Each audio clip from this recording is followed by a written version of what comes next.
Good afternoon, everyone. The meeting of the PAP is now called to session. Yes, sir. Chief, if you want to begin with your presentation, that'll be fine. Yes, sir. Good afternoon, Mr. Chairman. Good afternoon, Mr. Basham, Mr. Stewart. Good afternoon to distinguished board members for the PAP. It's my honor to stand before you again, Chief of Police for Glenn County, on this day, 16 March, to provide an update to certain agenda questions that are being asked for. And with your permission, I'd like to go ahead and start. Sir? Take your time, sir.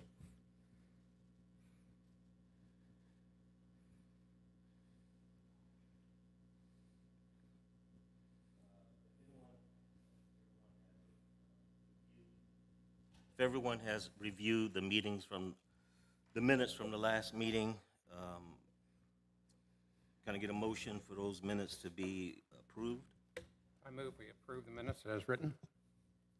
Can I get a second? I'll second.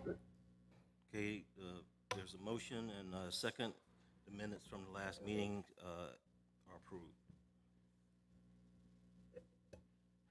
I'm sorry, Chief. Go ahead. Thank you, sir. No problems there. Good afternoon again. With your permission, I'll go ahead and start with the report for Glenn County Police Department in reference to your agenda items. We'll take them in order as you have them listed on the agenda.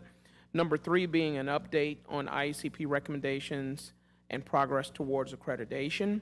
To date, March 16th, 2022, of the 22 recommendations offered by IACP, we believe 13 or 60% have been achieved to date.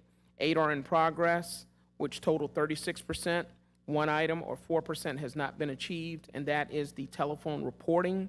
When I reach that category, I'll explain to you what the supplemental that has been put in place until we can actually get that telephone system up and running. It continues to be a hindrance, but we are working with IT on that. Number 1, reestablish the mission statement of the GCPD and enhance department communications on a regular and consistent basis. To date, we have achieved that. The mission statement has been rewritten.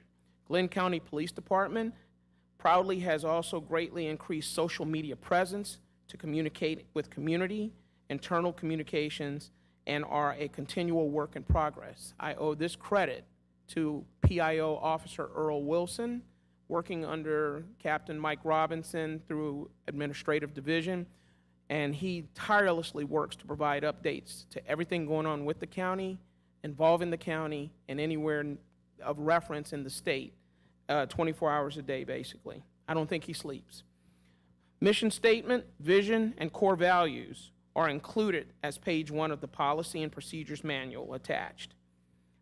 It should be noted that the grant-funded intern will be hired over the summer to help craft a new GCPD-specific website and upgrades of internal platforms to make them more user-friendly and enhanced. Number 2, create new baseline for agency authorized strength for the department and minimum staffing for patrol operations. That is currently in progress. This is a continual and ongoing assessment of agency needs based on population, calls for service, and reported crimes. During the IACP study, patrol was staffed with 2 supervisors and an average of 8 officers. Currently, the patrol shifts are staffed by a lieutenant, which serves as a watch commander, and a sergeant, which serves as a supervisor. Shifts currently average 12 officers. This covers all 10 Bakers or patrol sectors and creates 2 backup units if there are additional problems that arise. Additionally, personnel will be online in weeks to come. 2 are in the FTO, Field Training Officer program currently. 1 is waiting to be post-waivered, who is currently post-certified, but we're just waiting for the waivers to bring him in from another state, which is Florida. And several certified officers are currently in the hiring process to the Glenn County Police Department. In addition, 3 patrol officers and 1 investigator are assigned to the Safe Glenn Community Response Team, or CRT team. Number 3, assess canine operations, policy, and enhance standard countywide canine operations to allow for 24/7 coverage with consistent applications. To date, we have achieved that. K-9 has been reestablished. Currently, we have 3 dual-purpose K-9 teams. A 4th K-9 is currently in preliminary training, and the officer is scheduled to attend his training class this spring at the Highland K-9 Academy in Harmony, North Carolina. Lexapol Policy 3... Chief, I'm Yes, sir. sorry to interrupt. The K-9 unit, Yes, sir. there was one dog, I believe, that needed to be retrained, or training needed to be, Reassessed? yes. Yes, sir. It's my understanding, is that Roxy that he's speaking of? Betty. That's Betty. They're currently in the progress of getting her retrained as we speak. She has already started that supplemental training to change the not necessarily the disposition of the dog, but to get her more focused on what her job title is for. Okay. All right? Could I ask, Sure. is there well, Mike, you could answer this. Is there a line item in the budget for the K-9 program for training, for providing for the dog, that sort of thing? Is there funding, is there sufficient, in your opinion, is there sufficient funding available for that program? Yes, sir. I Okay. believe so, but let me confirm. We do have a line item for equipment. We have a line item for training, which we've asked to increase next fiscal year. And we do have a line item for veterinarian services, food, equipment, things such as that. And for those who do not know the gentleman standing, his name is Captain Resden Talbert. He is commander over our support services division, which houses the K-9 unit. Thanks. Last part of that, number 3, Lexapol Policy 310 addresses K-9 operations. We're also adding bloodhound tracking dogs for missing children, medical issue persons, and dementia patients. When a silver alert, amber alert, or the 3rd alert goes out, I think it's a purple alert, these dogs could be very helpful in utilizing in search and location. Number 4, review and revamp the traffic unit. We have achieved that. With exception, not at a desired staffing level, however, traffic unit is currently staffed by 6 total personnel, 1 sergeant, 3 HEAT grant-funded positions, and 2 officers. Interviews were held on March 15th for additional team members, and it's my understanding that an additional selection was reached. As a result of that, that person will most likely join the HEAT unit starting next Monday or the following pay period, which will be the Monday after. We still have to contact him and give him the congratulatory notification and find out if he's willing to move forward with that from Patrol Division.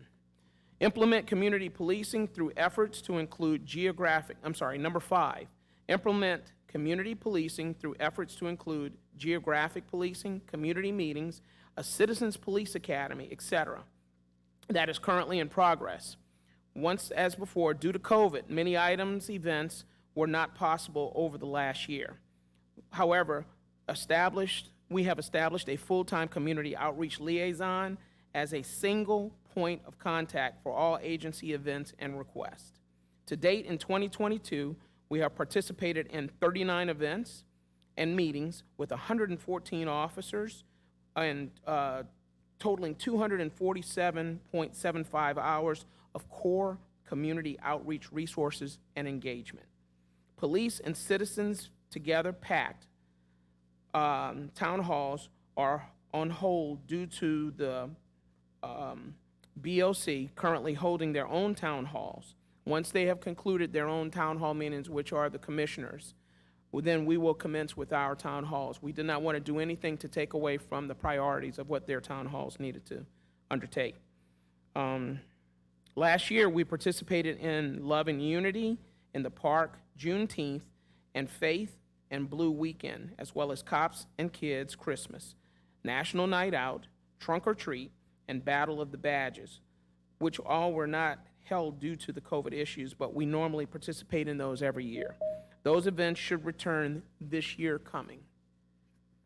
We have been invited to participate in Juneteenth, and are not held due to the COVID issues, but we normally participate in those every year.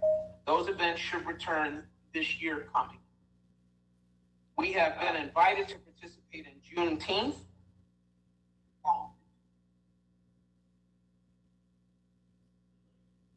You want me to proceed, sir? Okay, I'll begin again. We have been invited to participate in Juneteenth and are planning an event for April focused on child seat safety, including a small cookout, and other agencies are invited. Glenn County Fire Department, some of our other law enforcement partners, and I believe our EMS will all be present for that. A truck part is of that also, where we bring out different platforms for the kids to touch and climb on. And then, of course, meet and greet with several of the officers and other Glenn County personnel. Chief, excuse me. Yes, sir. Can you give me a guesstimate, approximate date or month, at least, that this may resume? When you say resume, Because right now, because of the BOC, so it's kind of like on hold. it's my understanding, just for instance, Commissioner Booker's last meeting is going to be before the end of March. I believe, I'm sorry, sir? It'll be March 29th, will be the last town hall meeting. So with the coming of April, we should be able to get at least one, if not two, community town hall forums started for GCPD, dealing with different topics or specific topics, depending on the order and rank in which we decide to put them out. Roger that, thank you. Thank you, sir. Chief, Yes, has sir. your staffing issue complicated your ability to, to put in place this community policing concept?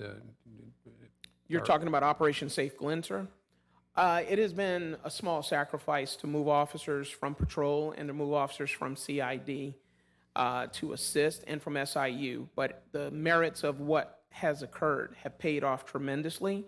It's, again, a small sacrifice, but with more people coming into the department, we'll be able to reallocate those positions in which they were taken from to serve better. But it hasn't hampered any of the work that any of the officers are doing.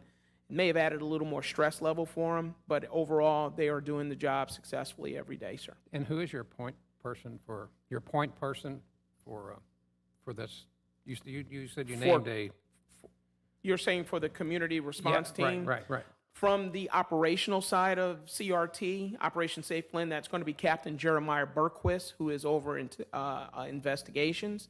And from the community outreach, community engagement, Captain Mike Robinson. They work collectively together to make sure we're not only meeting the strategic and tactical side of doing that community engagement, but also that we're reaching the public and helping them to understand what our total job is, not just targeting individuals, but why we're working in those areas and what we're hoping to achieve as a result. Thanks.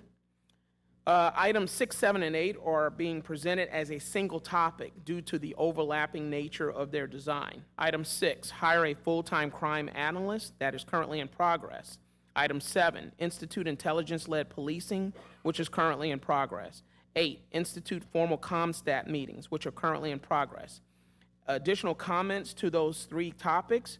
Currently, with dealing with the full-time crime analyst, we have a Lieutenant Cherie Bachelor, who has tirelessly worked to continue to provide the department not only with intelligence for operations, but also with ongoing investigations, and also is serving as a backup to our current hiring process, doing the background investigations for new hires coming in, as well as for current hires that are on board, maintaining any investigative necessities or intelligence necessities that they may encounter.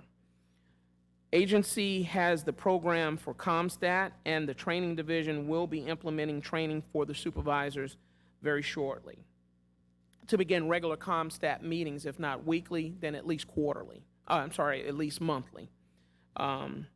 Agency. Do any Sir? of these in progress impact on accreditation? No, sir. These are all moving towards helping to fulfill the final accreditation status.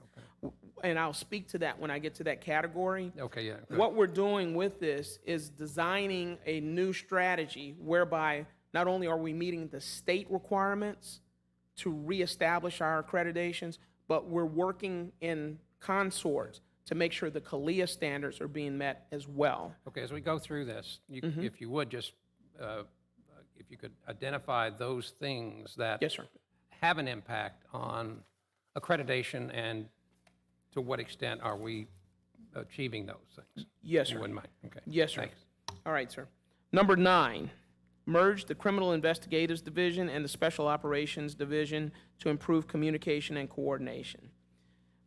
We have achieved that. This has been highly successful. The Investigations Division, under Captain Jeremiah Burquest, is led as a single captain. The division is divided into 3 units: General Investigations, Special Investigations, and Crime Scene Evidence. This is one of the check marks for our reaccreditation. We had to show where we had direct, better evidence control / how our investigative teams were working in consortium with the rest of the department. A lieutenant and a sergeant supervise the investigations units, and a sergeant oversees the crime scene unit as far as keeping daily operations, inventory, and recording of all information.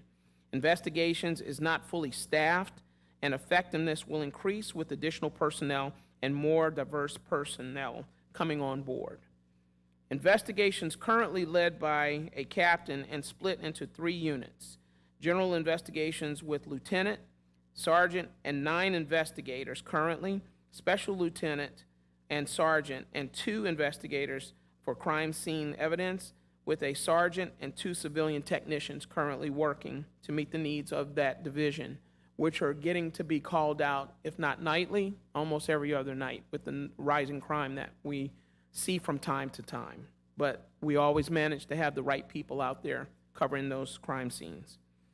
Number 10, strengthen the Victim Services Liaison Program. We have achieved that. Currently, it is a grant-funded position. Year 2021 and 2022 statistics are attached, and I'll speak to those before I'm ending my report. Number 11, add 2 civilian positions: evidence room technician and crime scene, another check mark towards accreditations and rebuilding per CALEA / state requirements. We have achieved that currently. We have 2 crime scene technician positions which were established and are filled. 1 specialist has a master's degree in the field of evidence, and the expansion of the unit is now underway. Construction has begun. The SIU team has been moved out to their new quarters down on the 1st floor adjacent to CID investigations, which has opened up a whole new area of the 2nd floor for evidence control to have additional space for storage of evidence, weapons, etc. Number 12, establish a new policy manual. This most definitely, sir, is one of the requirements. We have achieved that with continual review. It's a living document. Agency is continuing in transition to Power DMS platform, as this is the preferred source for Glenn County Police to follow. GACP to follow. We have returned to the previous Lexipol policy. This policy is complete. The policy, though, is an ongoing assessment as case law, state law, industry, and community needs continue to change. Our policy will be updated to reflect best practices. A policy review team is being formulated and has been formulated and has actually started meeting to review each one of the standards in the policy. The Administration Division, Office of Professional Standards, will moderate the policy review committee meetings. We will take a project management approach in organizing the review of our policies by chapters and/or sections to ensure that everything is covered. This is currently being run by Captain Mike Robinson under the Administrative Division, again. The Policy Review Committee meetings will be used to discuss proposed revisions, recommendations, and sound solutions for addressing any concerns. In the interim, we have created a mailbox for everyone to use when making suggestions or expressing concerns you may have regarding the policy manual and standard operating procedures. That policy email address, as you see listed there, is the one that the officers will utilize should they have any questions or any concerns about anything they see in the policy that they may encounter with having to follow it stringently. Currently, Chapter 300, General Operations, which includes high liability topics of policy, have been reviewed. will be presented for committee's review, then for command approval as a final signature coming from myself. Number 13, revised use of force policy and training. Another check mark, sir, towards the accreditations and reestablishment. We have achieved that. To date, policy has been revised and officers have been certified as UOF instructors, use of force instructors. Changes need to be noted in the policy. Lexipol Policy 300, entitled Use of Force, has been updated and approved by the Policy Committee. The remainder of Chapter 3, that includes the policies on the controlled devices, taser, baton, chemical munitions, OC, kinetic energy devices, and officer-involved shootings, has been updated and is pending approval by the Policy Committee during the scheduled April meeting, which is the next meeting of the Policy Committee to take place at the headquarters.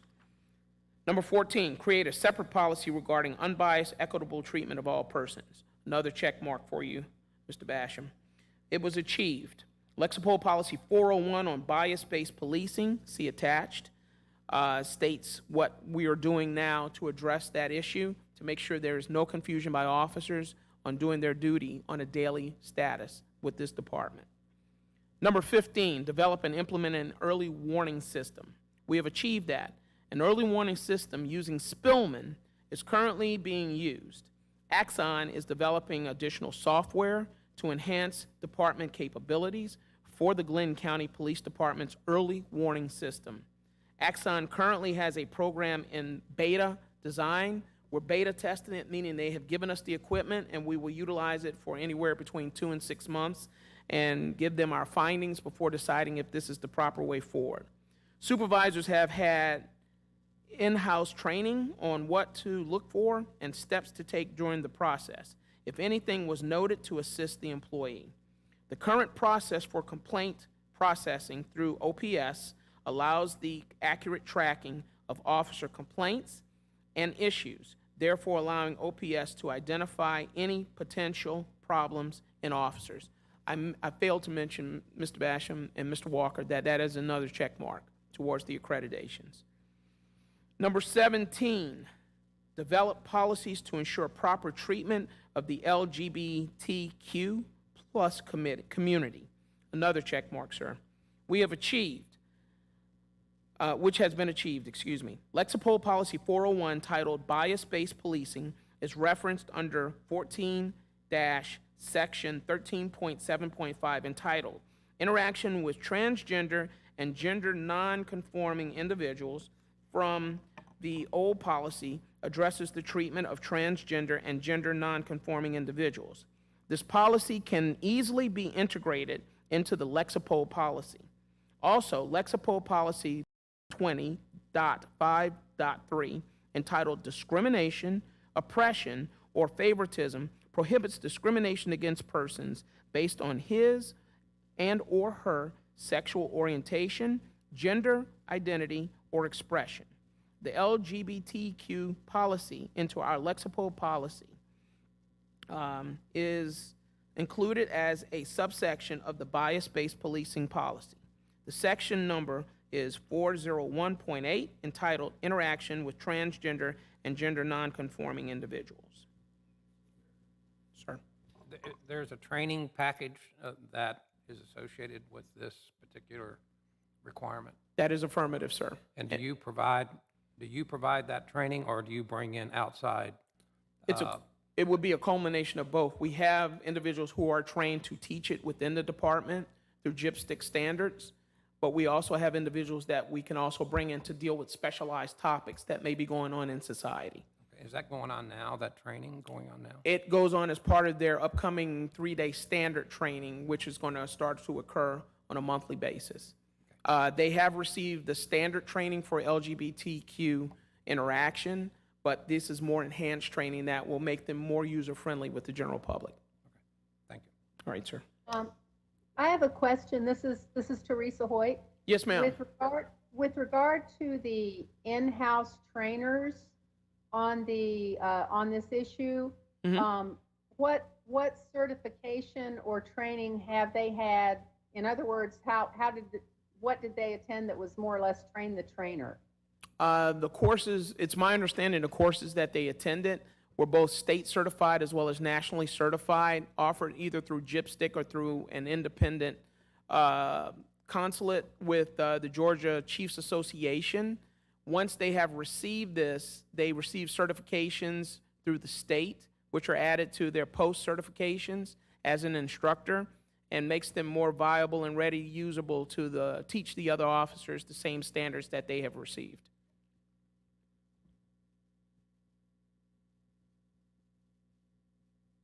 Okay, thank you. No problem, ma'am. Thank you. I believe I left off with number 18. Consider implementing a telephone reporting unit and/or online reporting system and expand technical capabilities to improve inefficiencies. As I stated at the beginning, we have not achieved that as of yet. However, we do have a Baker 4 car, which is established at Sea Island, which serves as a de facto telephone reporting system. The online reporting system is currently offline, but we are working to stringently get that back online. What's the issue there? There was an issue, from my understanding, is the correlation of the data from being inputted online into our Spillman system. So somebody could come online, do a report, enter serial numbers for stolen property, and it did not integrate with our system. So I believe that they're working on that currently. Who's actually working on that? I believe Captain Robinson has begun working on it. With the IT division. Right, and if most of the members remember the whole deal with Spillman and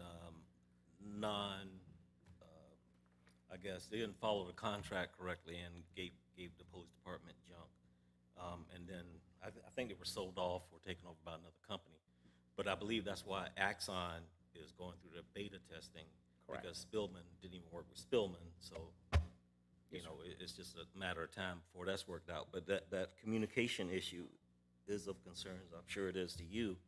So Every day, sir. just want to make sure no one gets stranded. Yes, sir. Yes, sir. We're doing everything, we're doing everything we can to ensure that that doesn't happen.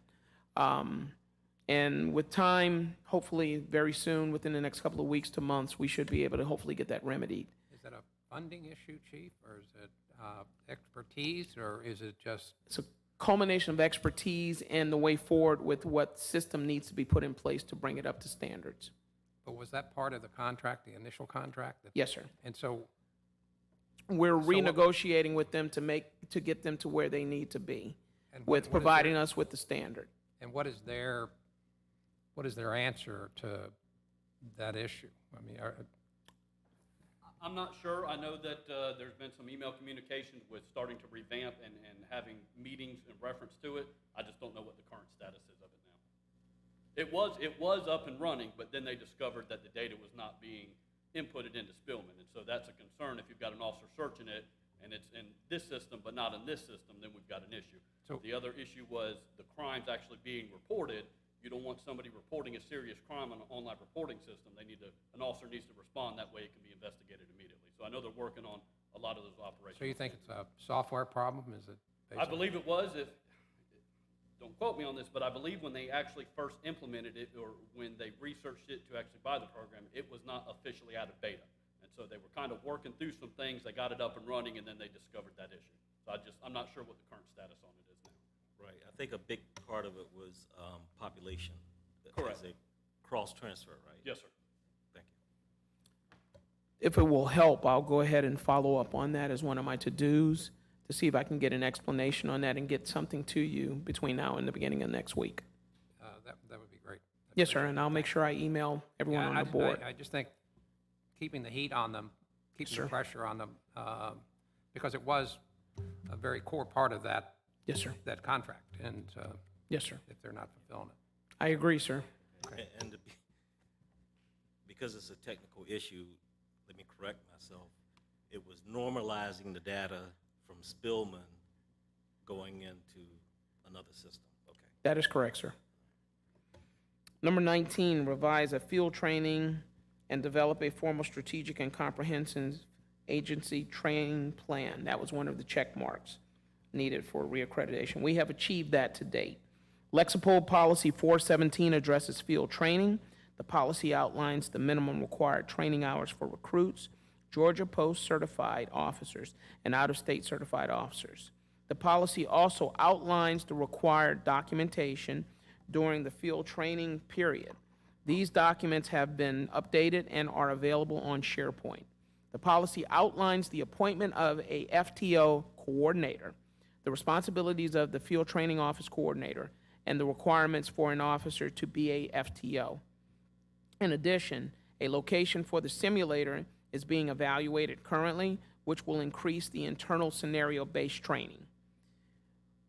I believe you may remember when we spoke at the last meeting, the simulator is a virtual simulator that has a 290-degree screen where adversarial contact no longer will come straight at you in a 2D dimension. It comes to you from a 3D dimension, from either side, out of your periphery to everything that's directly in front of you. So that forces the trainee who's in that simulator to have to scan as they normally would in a real-world environment. We have partnered with the Georgia Prosecuting Attorneys Council for regular in-person legal update training, keeping the officers apprised of any changes in the current legal system, helping them to be prepared for those changes with report writing and any encounters they may have with individuals on the street or in their profession. We have also created an in-house general in-service, which allows all required subjects to be completed and will incorporate CPR, defensive tactics, firearms, and agency-specific needs. This program will be held over a 3-year period and be held several times over the remainder of the year in 2022. This is being done to reduce costs and allow each shift or unit to have a small number of attend during regular duty days so as not to impinge upon the patrol times needed to keep those units working on the street. We also host other courses by Gypstick and other providers. We currently have plans to host several courses.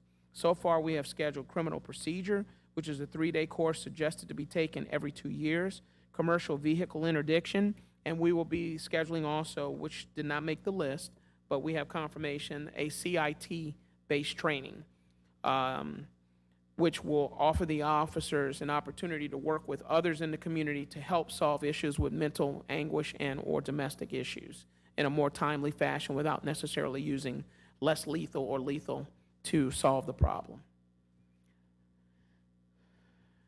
Number 20, examine attrition and develop formal recruiting, hiring, promotional, and transfer plans with clearly codified procedures. This is a check mark for you all.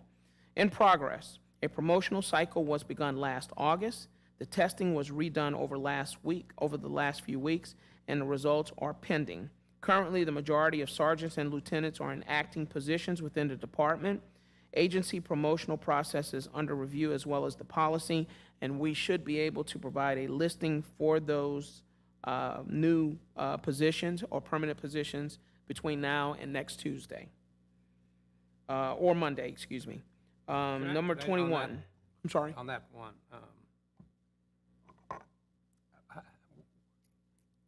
what is the problem? This has been going on now for quite some time, right? I mean, Since I trying had to- gotten there, sir, Yeah. it was suspended for a period of time while we tried to figure out the way forward. The testing took place the second month that I arrived on the job. I've been in the job 8 months and I believe 7 days. The second month, they had the testing procedures, and then there were allegations that there were study aids that were given, which gave certain officers an advantage over others. Rather than go through a litany of who shot Jane and who was wrong, who was right, we suspended the whole procedure. They went on and took their oral qualifications for promotion and finished all the other requirements. We then, when Captain Robinson came on board, which was at the 4th month of my being in the job, had to find a company to come in and give a non-biased test that would test those wanting to become sergeants and lieutenants. Once they did that, they had to then correlate the scores and figure out how to rank them. They just sent us the list this past week. We're going to take that list based on the scores, take the top, I think it's the top 10 or top 15% who did pass, and then go ahead and put them on a separate board, figure out who's best qualified to go to which positions that we need to have immediately filled. Does that include, does the rank and file, do they have an understanding of how this is going to work and how it's working now, and they're comfortable that it's a fair process? Because Yes, sir. I know your concern was in the beginning that We moved to try to offer a more equitable, fair process by which officers who wanted to be promoted were able to reach that next level. Here was the problem. We found that they were being promoted not necessarily based on qualifications as much as it was based upon filial relationships and or close proximity relationships with those that they worked closely to in management. What we did was develop a system now in order for you to promote to a sergeant, you have to have reached these priority lists. You have to have finished these priority trainings, and you have to have X, Y, and Z specifics in order to promote to a sergeant. If you don't have any of these, please don't try to put yourself on that list to be promoted. The same with lieutenant. To move from sergeant to lieutenant, you had to have X, Y, and Z priorities met, concurred, and matched before you would even be allowed to test for that. Once we had the list of everyone who was qualified, we went ahead and offered the testing to them. We had to wait for 2 individuals in the sergeant's exam to test, which was within the last couple of weeks because they both had COVID, and we had to give them time to recover, in all fairness, to all of the candidates who had to take the test. So now that we have all of the scores correlated, by, if not tomorrow, by Friday, we should have a list prepared to be posted by next Monday of those who will be moving on to permanent sergeant and moving on to permanent lieutenants. So you're close to having this process standardized then? That is correct, And sir. that's what's holding it up is standardizing the process, the test?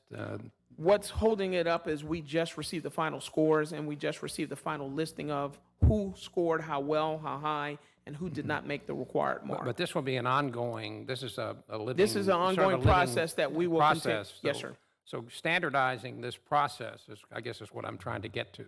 Yes, sir. That from now on, everybody will have an understanding of exactly what the What it takes. expectations are, what the requirements are. Yes, sir. And what they need to do to accomplish that. Yes, And sir. that- And that, is that in a document? Is that written? That is being added into the policy if it hasn't already been put into the policy. Okay, so you're still working on getting that policy in place so that everybody has an understanding of exactly what has to be done. I'm not quite sure if it hasn't already been done. Captain Robinson isn't here tonight. Okay. I can verify with him. It's my understanding, I believe it's already been added, Okay, because that was one of the first things that had to be done in order to move forward with this process, was make it part of our permanent policy plan. okay. The same will be applicable for captain, as well as any other future positions that we offer for specialized teams. If you get assigned to a task force, if you want to require to join the heat unit, to become a member of K-9, to go into any specialized field, SWAT or SRT, you have to have a set of criteria in which you must meet. It makes it a more standard and fair process across the board so that officers feel they are being able to have a fair and equitable treatment to reaching those next level goals. Yeah, this was one of the big issues that we discussed with the officers. Yes, sir. Across the board, Yes, sir. that the process just was not fair and equitable. Yes, sir. And we have used that, I'm sorry, I didn't mean to That's all right, cut you no, off. go ahead. We have used that process for the K-9 selections, for future K-9 operators for the team, for SRT, for even a fleet quartermaster position to take over in that area. We've also used it for CID, investigative purposes, and for CRT, those that want to go to that specialized team. We also have used it for heat and traffic, that if you want to promote or go to do these specialized things, you must, example, not have been on probation, or in the sense of not be, I don't want to say on probation, you must not have been under any investigation within a 2-year period, and you must be clear of any investigations before you can promote on. You, for instance, have to have required to read up on X, Y, and Z and have an understanding of what the curriculum is that you're trying to go into before you start it, a full understanding, so it doesn't come as a surprise to you after you've matriculated over. Those Okay, are just it'd be- examples. Yeah, be nice to have a check mark next to that particular box right there. I safely can believe, sir, we should very well soon have a check mark next to that. Good. Yes, sir. Number 21, update the performance appraisal system. This, did I, no, I'm sorry, I skipped did I do 20? Did I do 20? I'm on 21, okay. I'm losing my train of thought here. Number 21, update the performance appraisal system. Currently in progress. Human Resources is reviewing all of the county personnel policy and benefits as part of the overall restructuring. It's my understanding in the next couple of weeks, they may be rolling out something from Human Resources, which is the new policy on employment. That includes terminations, suspensions, and disciplinary, as well as in order to promote within those different areas. Number 22, implement a new tracking system for complaints. That is a check mark for the accreditations. Achieved. Office of Professional Standards has been reorganized. OPS is currently staffed by a lieutenant and a sergeant with a civilian aide. OPS has also been relocated to the Harold Pate building. OPS is currently the lead group for review of all policy. Myself, Chief Batiste, has directed that all complaints received be forwarded to OPS for review. The complaint will be assessed and then returned to division level or processed for more formal inquiry. OPS currently utilizes Spillman to document and track complaints. Software for the new tracking system is also in beta testing from the company of Axon, dealing with Spillman. And that gentleman speaks, and ma'am, speaks to the 22 recommendations for IACP. Any final questions? What do you, in your opinion, is the biggest hurdle that remains to be dealt with to request review for certification? At this time, sir, if I had to, going back through everything that we have read, my biggest hurdle, I would believe, would be, it was on the second to last page. Well, you can maybe get back. I'm just interested in. I believe, I'm sorry, go ahead, sir. I'm just, we as a panel are interested in, one of our tasks was to work toward accreditation. Yes, sir. And, it'd be helpful to know what are the impediments at this time. I know you said you had 68% of these, 60% have been achieved, sir. 60-some% of these 22, 8 are in progress, IACP. 36. Yes, sir. but the big issue is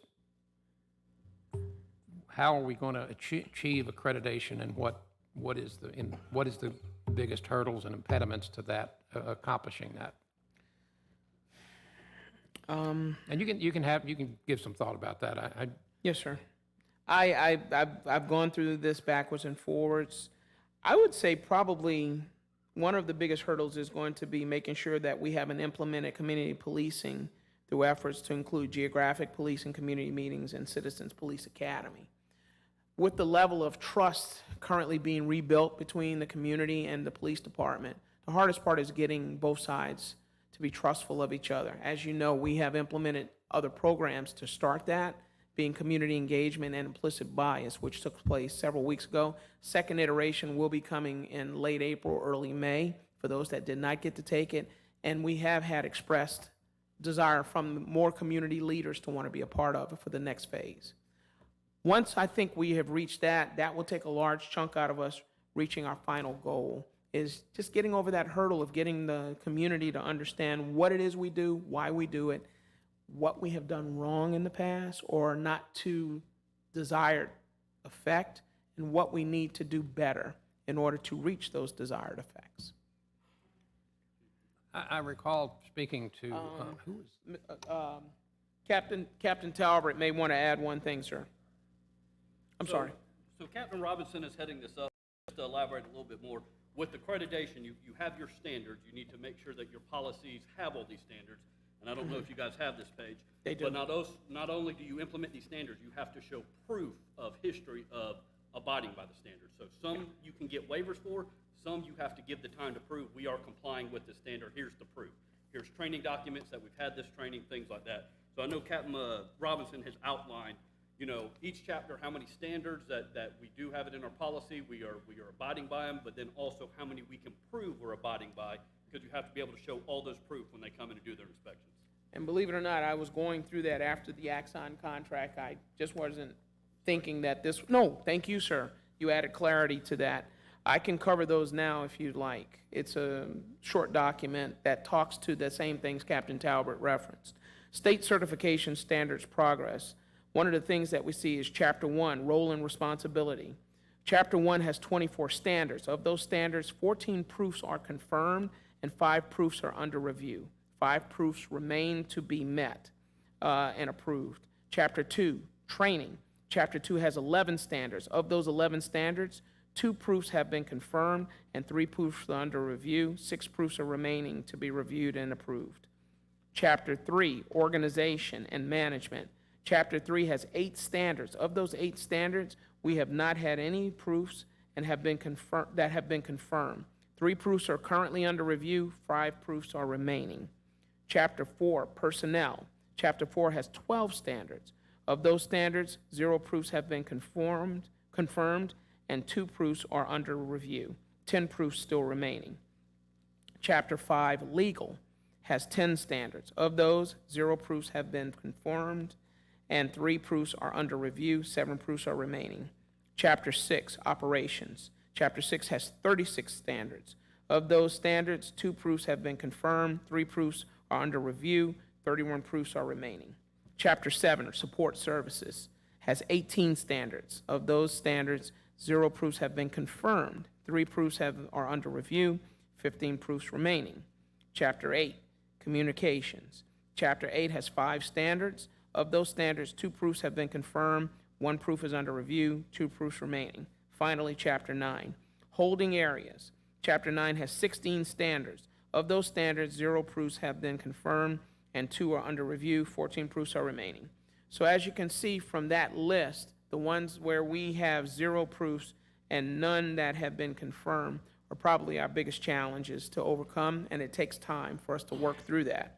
What should be stated, as Captain Talbot also referenced, is with the CALIA accreditation progression, which is going on in consortium with trying to reach the state certification standards. We're working state certification standards and CALIA accreditation. Thank you, sir. We're working state standards and CALIA accreditation concurrently. We have found the standards from the state accreditation align with CALIA accreditation standards, with the exception of a few more standards required by CALIA. Therefore, when we attain state certification, we will be very close to attaining CALIA certification as well. What we have in those numbers that I just read for you, a total, which is 130 total areas or standards that have to be met. To date, 20 have been confirmed, 25 are currently under review, and the remaining are yet to be addressed. So, Sir, sir, I'm sorry. sir, this is Val Atkins. I have a question for you. Yes. I was wondering, would you welcome us to review the standards that you think are checked off, that we could sit down with someone on your staff and Yes, review ma'am. those accreditation Yes, sir. standards with you? I don't have any objections to that, and I don't think the policy committee would have a problem with that. We would just need to set up a time that would be user-friendly for both you and for the staff, but we are available, if you all are, to begin that process. that seems, Thank you, sir. that seems to be a lot of work left to do on this. I mean, from the way Yes, sir. from what I'm hearing, we're a good ways away from requesting consideration for accreditation. Would you agree with that?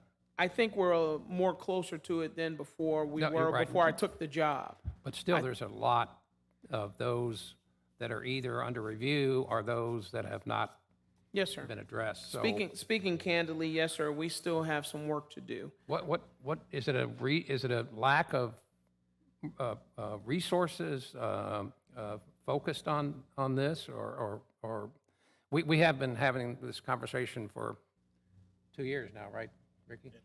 At least 2 years. And we've always asked the question, do you have sufficient resources to address these challenges? And I know we've brought some people in, some people have left. So do you think there is the level of focus on this accreditation issue that needs to be there, or is there need to be more focus on this, or how can the commission or someone help? With all transparency, sir, since I've come on board and since Captain Robinson has been brought on board, I think it's been a yeoman's task to meet getting through a lot of these certification standards. What may have been there in the past was not as focused or as granularly looked at as it is now. We are moving as quickly as we can. I would have to check with them to find out what we would need in order to move at a more effective rate in order to get these finalized. I know the committee that's dealing with them meets tirelessly to go through them, but if it's a need of more manpower, if it's a need for more authority to be there to help them push through it, I will have to find out for you. But if you have been trying to seek this answer for 2 years, I want to make sure you have that in a relatively short time so that we can fix this problem. No one wants us to be more recertified or accredited than I. That would be a huge feather for Glenn County to have a department that is recertified and reaccredited as they used to be. And unfortunately, it's been a process getting us there, but I am confident, I opine, that we will get there relatively within the next 6 months to a year or less. Captain Robinson, what's his view of what needs to be done here in order to get, or to get more focus, more resources, more attention? Because this was one of the issues that the commission, the Glenn County Commissioners, Board of Commissioners, was very focused on in getting the department accredited. Yes, sir. Either Yes, sir. statewide or whatever the case may Yes, sir. be. And it just seems to me, we're not that much further down the road than we were, a year ago. I mean, that's just my, Yes, from sir. what you just described, Yes, sir. we could be talking 2021 instead of 2022. We were hearing the same issues. So I'm just trying to get my head around that. I can't speak to what happened before my arrival, sir. Right. What I can tell you is one of the things we're also looking at are individuals who have served in an accreditation standard for other police departments that I'm actually working to entice to come to work for this department that have a specialty in accreditations.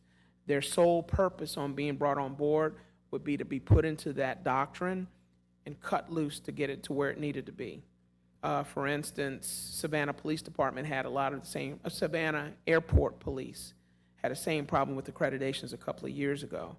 The individual that was there turned around their accreditation issue within a matter of, I think, a year or less, and now works in another department, but is interested in coming to Glenn County.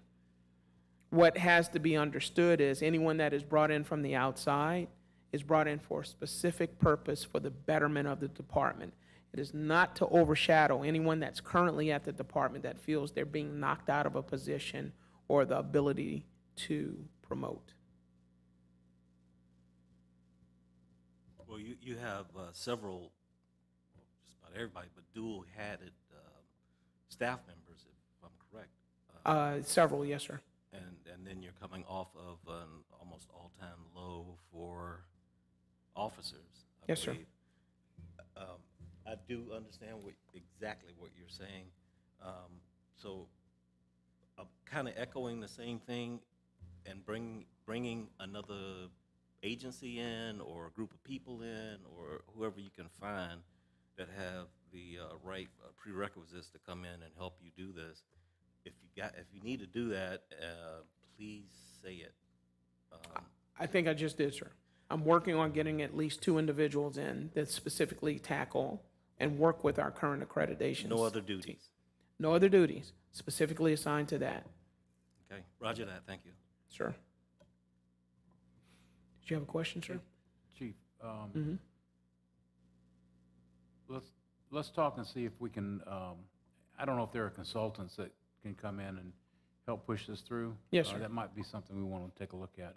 Yes, sir. I'll help any way I can with And that, okay? I appreciate that, Thanks. sir. Yes, sir.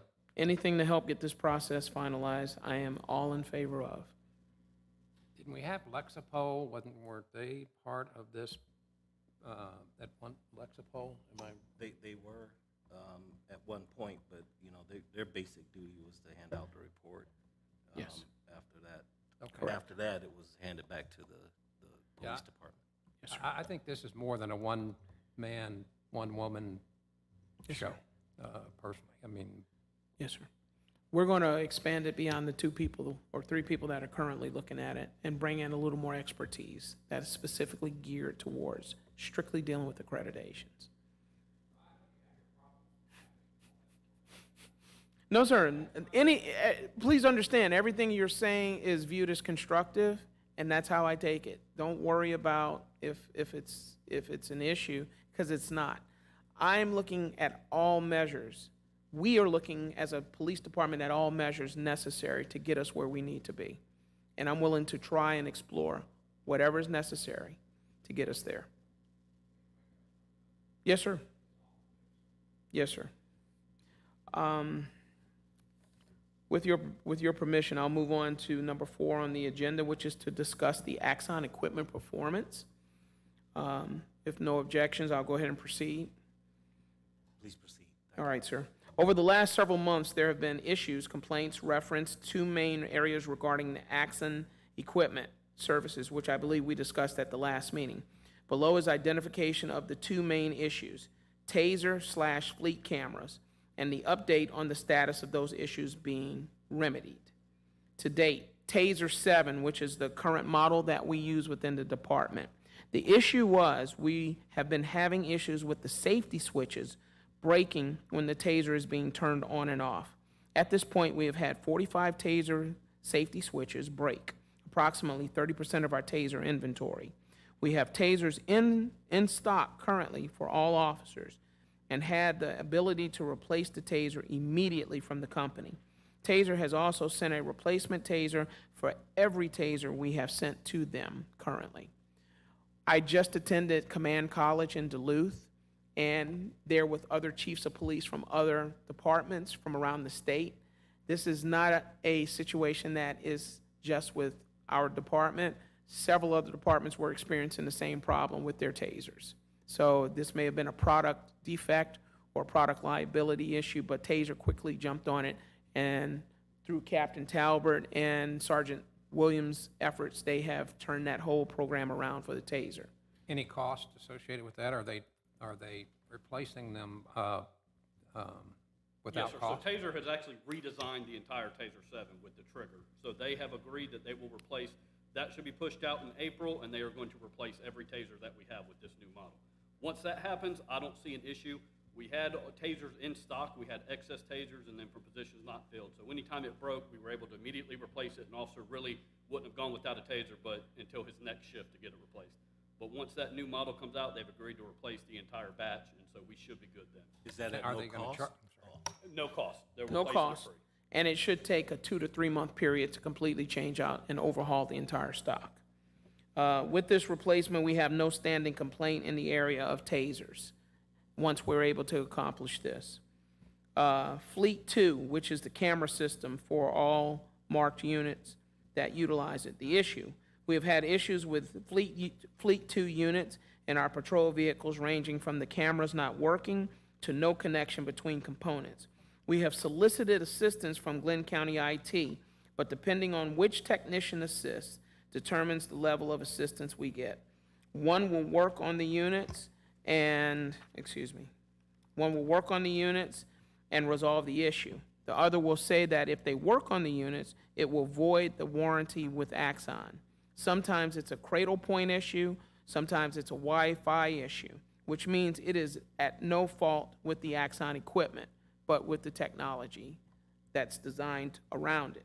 The equipment works to design. The solution, having contacted Axon and having a sit-down with the distributor as well as the regional salesperson, Axon has now pushed out the Fleet 3 system. We're in the process of scheduling dates for Axon to come down and do installs. Upgrade is part of our contract. With the Fleet 3, all the hardware is hardwired, unlike Fleet 2, which depended on a wireless connectivity. With it being hardwired, it should provide us with 100% user availability. This should drastically cut back on issues with Fleet 2 due to connectivity issues. Additionally, a local business known as Hasty's now has an Axon partner stationed there in the local Brunswick area who will be on call.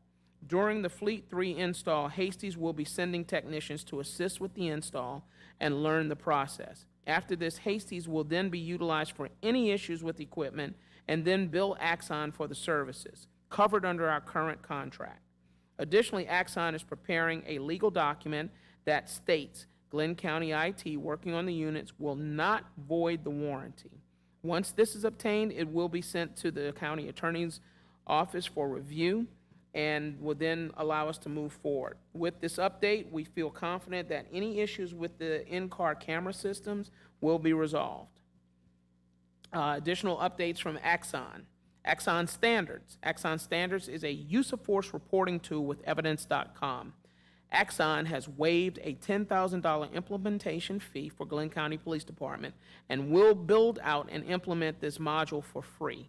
Once the statement of work is signed, this will begin. The statement of work has been forwarded to the county attorney's office for review. Once it has been reviewed and approved, additionally, the early warning system is in development and is scheduled to be completed and released at the end of year 2022 or the beginning of year 2023. Axon drones. We are in the process of scheduling the training provided by Axon for some of our officers.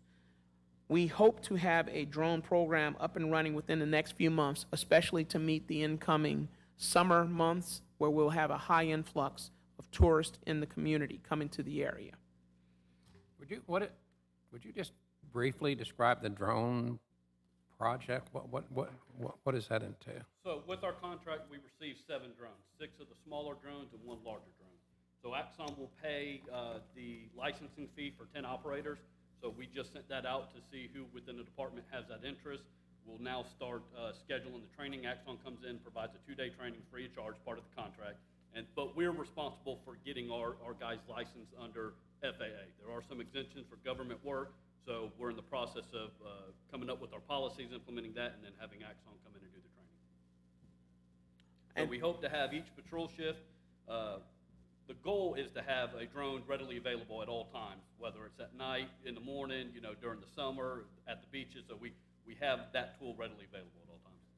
And that device or devices will help us exponentially in our everyday activities. If we have a traffic accident on the highway, rather than risk getting a car through the traffic to get down there, we can actually launch the drone to go to the epicenter of where that incident may have occurred, do a complete 360 to understand what equipment is going to be needed, et cetera. If it's a tactical operation, a takedown, a interdiction, we have the ability to have eyes in the sky that will not be of peril to any human life, but yet be able to provide us with an overlay, a battle overlay of the field. It can also be used for search and rescue. If we have individuals that are lost in the marsh, if we have individuals that are stranded out on a boat, it can be used to bring them a telephone or even bring equipment to them, the larger one, to deliver food, whatever necessary accommodations to keep them comfortable until a rescue craft can get to them, or a rescue team can get to them in the isolated areas outside of the normal travel areas of Glenn County. I credit Captain Talbert with seeing the foresight and getting that with the number of events that we have coming up, and probably the increased amount of high-level events that we're seeing, especially at Sea Island and other areas. It can serve as another security intelligence-based platform to constantly keep us ready. If we have a future trial of the magnitude that we have, Eyes in the Sky would allow us to be able to do crowd recording, see how many people are in the crowds, and even identify individuals that may be of interest without putting an officer at risk and having to go undercover into the crowd. Just thought process. I give him the credit for that one. Shifting over, if there are no other questions for the Axon Just systems. one last Yes, sir. the last time we spoke on the Axon, you were pretty negative about that. I was, sir? Well, I kind of got the impression that. I was frustrated, Yeah, sir. okay, well, frustration is a better. Yes, sir. It sounds like a lot of the issues that you were frustrated about. Yes, sir. Have been rectified, or at least are being addressed by Axon. And are you currently satisfied with the way they're performing on their contract? To answer your questions in reverse of the last question asked, I'm a renewed man in my position with the department. I am satisfied that Axon recognizes the frustrations that we had with the equipment. Once we had the last PAP meeting, Captain Talbot, Sergeant Williams moved with Captain Robinson to immediately have a meeting with Axon and get it straight, putting it in simple terms. Axon came forward, was very transparent, apologetic, and asked for a second chance to get it all corrected. They came to the table with hat in hand and brought us everything that we needed. Going to your first question asked, I'm satisfied, and I think we're moving forward in an even more positive light to bring the best for the community. But more importantly, we've reestablished a better relationship with a collaborative partner in the form of Axon moving forward into the future. All right, sir. If there are no other questions concerning the Axon, I want to just cover two other areas, and then that will be all I have for my presentation. What I'd like to do is take a quick moment to look at our crime victim liaison reports, which shows statistics for how many victim services projects we had to encounter for 2020, 2021, and 2022. Currently, the Glenn County Police Department has one victims assistant, Specialist Nicole Spanath, who works in the CID investigative unit and also serves the patrol unit. Her main focus is to identify, gentlemen, if you look at me, it's this one right here with the small numbers on it. It should be towards the bottom of your pile. Her job is to deal with any and all individuals who are victims of crime and or rape or any of the other instances that victim services will be needed. Also, if there is a fatality at an accident scene, she works with the families on recovery, dealing with that loved one who may have died or perished in the accident. She's currently, as I stated before, assigned to the CID investigative team because of the number of sexual assaults, et cetera, that they are encountering, the murders, et cetera. But she's also user-friendly for patrol division and any other division within the department. She works tirelessly and has also helped us to establish new contacts with outside agencies and associations that can assist us with finding homes for human trafficked individuals, individuals who are living on the street that need to find immediate housing and safety, food, et cetera, and for kids that we may find in crime scenes or places that we go to on a domestic call where we see the children are in distress, rather than wait for DFACs that sometimes takes anywhere from 2 to 30 days, 2 hours to 30 days to make a decision. We now, through these agencies, have the power and the discretion as a department to work with these agencies to remove those children temporarily and put them in a much safer environment, as is with females who are in distress, abused, mentally challenged individuals who need assistance. There are a number of programs that are existing right here in Brunswick, outside of Gateway, that now offer us solutions for when it's time to transport these individuals. They offer medical assistance, they offer psychiatric assistance, and they offer social assistance for recovery. So another step, I guess, that the department is taking to develop new initiatives outside of the normal system to make sure our citizens are receiving the very best in health and social care. All right? So if you look at the statistics that she has posted in 2020, monthly totals, we had a total of percent increase. We had an 8% increase, total of 1,329 cases that were reported. And for that year, she only provided us with the 5 months of the remaining year in 2020. But if you move up to 2021, it shows you the total victims for January through December was 1,437. In 2020, we had 1,329. The total contacts that were attempted to help these individuals was also 1,437 over that year. In 2020, it was 1,329. The total contacts successfully made were 600 in 2021. In 2020, it was 471. Total referrals done as a result of assistance offered to that individual or individuals, 600 in 2021, 471 in 2020. And finally, the VBOR or letter mailed messaging, which offered them solutions to their problems, if not through direct contact, through mail and or social media. 837 cases in 2021 of successfully helping the individual. In 2020, 858 cases. If you go over to the second page, you'll find the stats for 2022, which we're currently in now. Being in the month of March, she has not had the recorded numbers, but for January, total victims that were helped in January of 2022, 65. In February of 2022, 113 individuals needing victims assistance or liaison. Total contacts were 65 and 113. Total contacts made were 30 and then 55 in February. Total referrals, 30 and 55. And then finally, the VBOR and letter mailed messaging to those individuals, 35 in January, 58 in February. And I might add, Ms. Spanath works by herself to handle this large volume of cases that she encounters. She always meets the standards and provides the very best in information and assistance to each individual that seeks out help. To date, we have not had a single complaint from anyone in the community about any of her services that has been offered through Glenn County Police Department.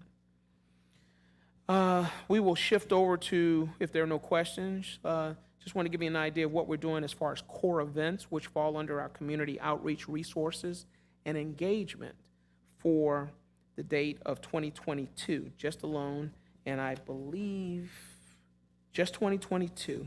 Starting in January, and which goes all the way to current in March, you can see the different events that we have supported as a police department, the number of staff members that were required on the left, the total hours that were spent in having to work those individual instances.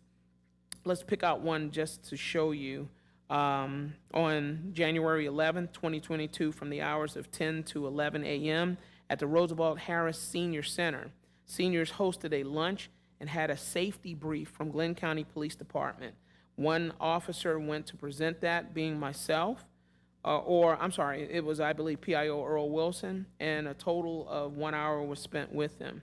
Some of the larger events that occurred would have been the, most of these events were for an hour to 2 hours, but let's shift down to February 19th, Middleburg, Florida.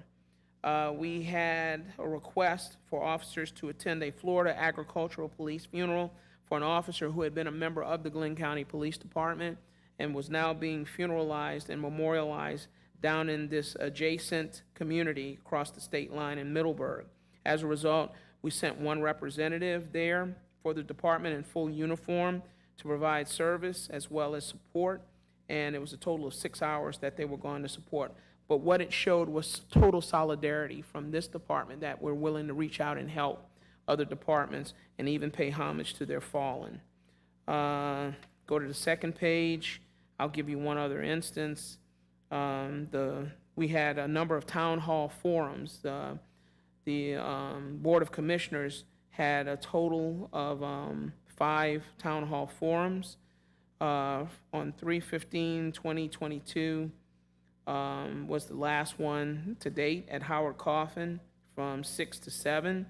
We had 38 people in attendance, as well as 2 officers, and as a result, an hour was spent there. To date, we have 245.75 hours total of service that we have offered in community outreach That includes even escorts for police funerals, from the funeral home to the cemetery and from the church to the cemetery. Provide at no cost to the bereaved. Finally, to close out for the evening, if there are no other questions, I'd like to give you a status of what our staffing levels are as of March 15th for the Glenn County Police Department. Law enforcement staff, we are allocated to have 132 officers, total sworn for the department. 8 positions are under the COPS grant. Anything over 124 positions are filling COPS grant positions. We have allocations for 5 military overhires, which means they have an opportunity to do dual service to the police department as well as to the armed forces, whether as a reservist or whether as a National Guardsman or whether full duty, active duty service. These were authorized, of course, by the Board of Commissioners, and if the PD becomes fully staffed, which it would be, 134 sworn total positions will have been filled. 115 current to date officers are in the department, total sworn positions currently. 11 of those which are non-certified, waiting to go to the police academy. It must be noted that of those 11, they go tomorrow for their physical agility test in Savannah, which you may remember was a bit of an encumbrance for me on 2 of the 3 tries. They're much younger and a little bit better shape, so I expect the majority of them to get it on the first go-round. We have currently 17 total vacancies for the department. Additional current employee breakdowns. We have an active Georgia Post certified officers currently in the department are 105. 11 recruits currently waiting to go to the academy. We also have a breakdown of law enforcement staff based on demographics, if you're interested. Currently, we have 73 Caucasian males, totaling 64.6% of the department, 18 black males for 15.9% of the department, 9 white females for 8%, 6 black females for 5.3%, 4 Hispanic females for 3.50%, 3 Hispanic males for 2.7%. Current applicant breakdown. 1 candidate is currently awaiting hire. That was the gentleman I spoke of from Florida. If he's able to meet the qualifications, he'll be allowed to take his equivalency of testing test, and all he'll have to do is take that test, pass it, and do his firearms and EVOC driving, and he'll be a fully certified Glenn County police officer. Applicants pending conditional offer of employment at HR, currently none in the queue. Shifting over to the second page, applicants pending background investigation in the hiring process. We have currently 16 in the background hiring process waiting to come on board with the department. 7 of those are current certified, post-certified police officers from the state of Georgia. 2 completed total background investigations to date. All we're doing is waiting to give them their letter to come in and start. 5 pending final background investigations. Of those 5 remaining, there are 3 white males, 2 black males, 1 white female, 1 black female. Of the non-certified, which would be our cadets that are just interviewed to come on board in the hiring process, 4 white females, 1 black male, 1 white female, 2 black females, and 1 Hispanic male. Applicant interviews, which just occurred this week, we had a total of 10. As I stated, 4 of those were certified, current post-certified officers, 6 non-certified. 7 candidates were selected by the interview panel, and we do not wish to provide further details as candidates have not been advised yet as to how many of those have been selected. Civilian staff, we currently have 10 civilian positions allocated. We have 10 positions currently filled with no vacancies. We just recently filled the administrative assistant position for the chief, assistant chief, and we will be looking to add a second assistant administrative assistant's position come June for the patrol/special services division, which will greatly help them in management of their everyday operations. And unless there are any other questions, distinguished. What is your attrition rate been over the last couple of months? In the future, maybe if you could provide Yes, sir. I'll make- attrition rates of and breakdown for future, Yes, sir. I- not tonight, but just future. I can tell you, since our last meeting, we have had 2 officers to resign. We have a third that's pending resignation, provided we cannot provide special accommodations to work with them, to keep them on board. So we've had 3, basically. In the last 2 weeks, or since the last PAP meeting. Prior to that, we had 2 lieutenants and 1 officer and 1 investigator go over to another division or another department to work. We've had 1 individual, I'm sorry, let me correct myself. Since the last PAP meeting, we also had 1 investigator to leave the state of Georgia to relocate with his wife to South Carolina and now works for the Charleston Sheriff's Department. That is because the wife had better opportunities with having childcare with the family living in Charleston to help them take care of their young children. Outside of that, we have not had a major mass exodus that was expected, and I believe that has a lot to do with the current pay increase. We are now competitive with the Sheriff's Department and with other area departments where the starting salary for the average patrol officer is $49,500, which makes us highly competitive with most of the departments up and down the Beltway between Jacksonville and Savannah. And that may also lead to why so many officers are now leaving and coming over too, including some of our brothers and sisters from our local police department in Brunswick, unfortunately. A lot of credit to the Board of Commissioners and Mike, Yes, sir. Your office getting that done. That's And to Human Resources, sir, for helping craft the entire thing. I don't think it could have been done unless the Board of Commissioners were generous and compassionate enough to understand. I credit them also with not just making sure that the police department was affected by it, but the entire county and all of the employees within the county, who all greatly benefited from the plan. Unless there are any other questions, gentlemen, that will provide my PAP report for March 16th, 2022. Thank you, Chief. That was very well done. And I'm not sweating as much as I did the last time. I appreciate that, sir. we look forward to your further success. Mr. Chairman, this is Charlie. I have a question or a comment for the chief. Yes, sir.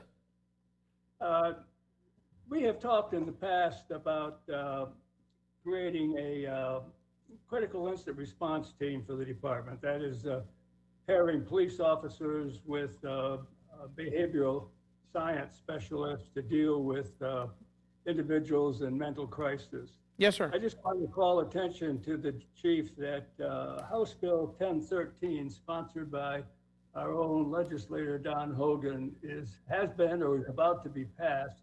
Yes, sir. And it contains a grant program Yes, sir. to allow departments to apply for funds from the state Yes, sir. to create these teams. And Yes, sir. The way the law reads at this point, and I quote from it, the state shall implement a minimum of 3 to 5 teams in geographically diverse locations, including a mix of rural, suburban, and urban jurisdictions, with the goal of implementing additional teams across the state, pending the successful operation of the initial teams for 1 year. Yes, They're sir. calling these co-response teams police officers or emergency responders coupled with behavioral scientists. Yes, sir. I think the department ought to make a contact with legislator Dan Hogan Yes, sir. and use his influence to see if we can get ourselves on the list to be one of those teams initially funded. Yes, I think sir. it'd be a key resource for the department, and the cost would be mitigated by the state. Yes, sir. And we thank you for that generous information. The CIT additional training that I spoke of that's scheduled for late April, early May to come for the department will be a specialist that I worked with down in Louisiana with the Jefferson Parish Sheriff's Office. He handled their CIT development for several departments there, and they have had huge marketable success with not necessarily sending officers in to deal with CIT issues, but that specific 3 or 4 person team that could target the specific needs of the individual and resolve the matter with less than lethal necessity and provide them with the very best of service without traumatizing them in the process. So that training is coming. If we can find the grant money to build those teams, that would be tremendous.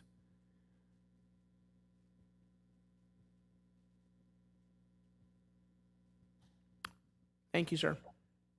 Okay, are there any other questions, or does anyone have any announcements to make? I have one final announcement. I'd like to thank the team that helped put this together for me. I myself am just overwhelmed at the level of information that, even though I knew about, I had never seen it all completely on paper like this.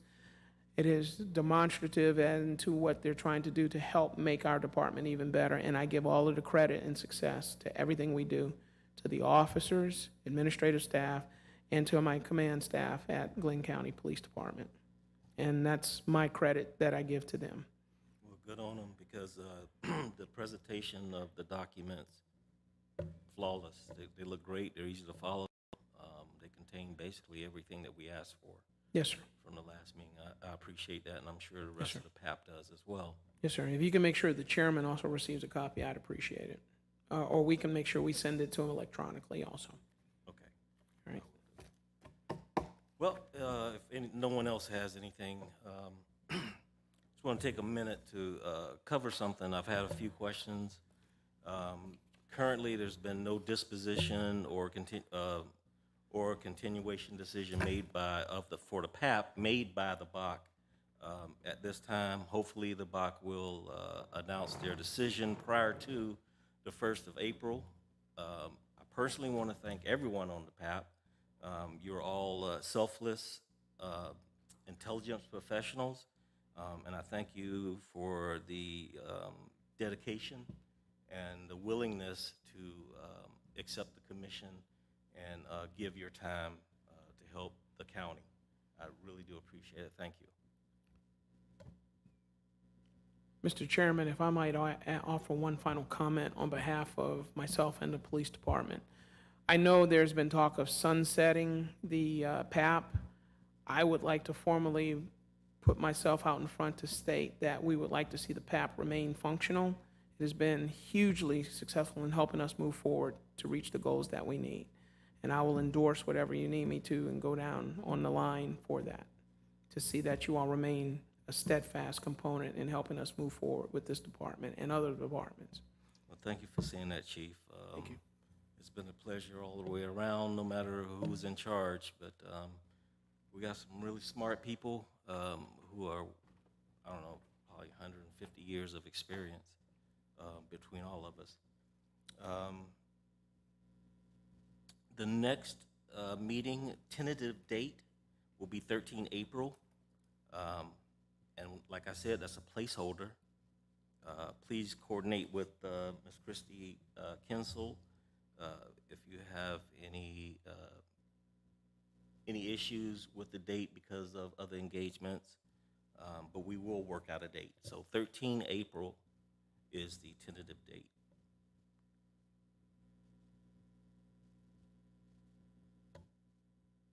May I please have a motion to adjourn the meeting?